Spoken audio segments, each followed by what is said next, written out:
Hi అండి. అందరికీ నమస్కారం. ఈ 2025వ సంవత్సరంలో సెప్టెంబర్ మాసంలో వచ్చే వివాహ శుభముహూర్తాలేంటో ఇప్పుడు మనం తెలుసుకుందాం.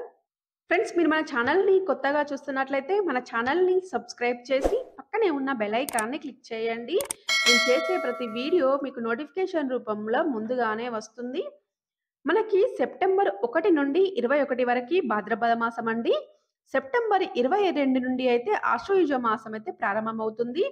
ఈ భాద్రపద మాసంలో వివాహానికి గాని, గృహప్రవేశానికి గాని, ఇంటి నిర్మాణానికి, నిశ్చితార్థానికి ఎలాంటి శుభముహూర్తాలైతే లేవండి. శుభకార్యాలు ఈ భాద్రపద మాసంలో నిషేధించబడ్డాయండి. భాద్రపద మాసంలో శుక్లపక్షము దేవతల పూజలకు, కృష్ణపక్షము పితృదేవతల ఆరాధనకైతే అత్యంత ప్రీతికరమైనది. కాబట్టి మనకు భాద్రపద మాసంలో శుభకార్యాలైతే లేవండి.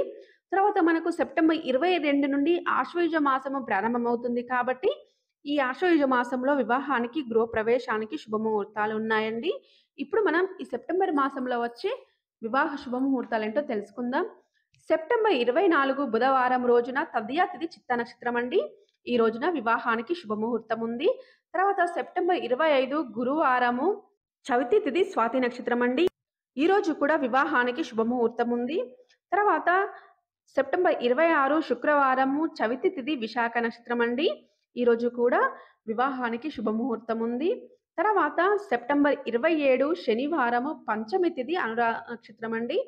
ఈ రోజు కూడా వివాహానికి శుభముహూర్తం ఉందండి. ఈ సెప్టెంబర్ మాసంలో 4 రోజులలో మాత్రమే వివాహానికి శుభముహూర్తాలు ఉన్నాయండి. ఈ రోజులలో మీ జన్మ లేదా నామ నక్షత్రాన్ని చూసుకొని మీకు అనుకూలమైన రోజున వివాహ ముహూర్తం పెట్టుకోండి. ఫ్రెండ్స్, మీకు ఈ వీడియో నచ్చినట్లయితే లైక్ చేయండి. మన ఛానల్‌ని సబ్స్క్రైబ్ చేయండి. Thank you for watching.